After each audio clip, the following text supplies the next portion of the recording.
취임 후 처음으로 한국 방문에 나선 조 바이든 대통령이 에어포스 원으로 워싱턴을 출발해 알래스카를 거쳐 서울에 도착해 윤석열 새 대통령과 첫 정상회담을 갖는 등의 방한 일정에 돌입하고 있습니다. 취임한 지 11일째 되는 21일 윤석열 대통령은 바이든 대통령을 맞아 첫 정상회담을 갖는 것으로 외교 무대에 첫 선을 보입니다. 조 바이든 대통령이 20일부터 24일까지 한일 양국을 방문하는 데 맞춰 북한이 도전적인 행동을 할 가능성이 높은 것으로 관측되자 미국이 촉각을 곤두세우고 있습니다. 제이크 설리번 백악관 국가안보보좌관은 사전 브리핑에서 북한이 바이든 대통령의 아시아 방문 중에 미사일을 시험 발사하거나 핵실험까지 실시할 진정한 가능성이 있다며 우리는 모든 우발 사태에 대비하고 있다고 강조했습니다. Genuine possibility that there will be either a further missile test, including long-range missile test, or a nuclear test, or frankly both. We are preparing for all contingencies, including the possibility that such a provocation would occur while we are in Korea or in Japan. 조 바이든 대통령은 그러나 일각에서 보도됐던 문재인 전 대통령과의 만날 계획은 없는 것으로 설리번 보좌관은 밝혔습니다.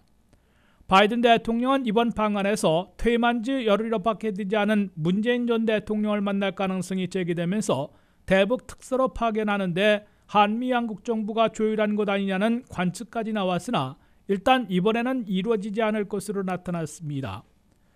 바이든 대통령은 이어 그간 고려해왔던 DMZ 방문도 이번 방안에서는 하지 않기로 했다고 백악관의 카렌 진피에르 신임 대변인이 밝혔습니다. 윤석열 대통령과 바이든 대통령은 21일 첫 만남에서 무엇보다 북한의 핵미사일 도전에 대해 어떻게 대응해 나갈지 집중 논의하게 될 것으로 백악관은 밝혔습니다.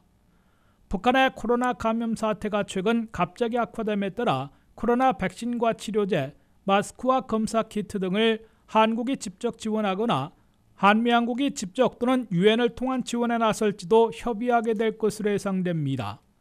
바이든 대통령은 이번 한일 양국 방문에서 새로운 인도태평양 경제 프레임워크 방안을 추진해 국제 공급난 해소와 경제안보 강화에 필요한 반도체 등 첨단 기술, 경제 협력을 한층 강화하려 시도할 것으로 예고하고 있습니다. 바이든 대통령은 이어 22일부터 24일까지 일본을 방문해 기시다 후미오 일본 총리와 정상회담을 가진 후 24일에는 미일 양국의 호주, 인도까지 포함하는 4개국인 쿼드 정상회담을 갖게 됩니다.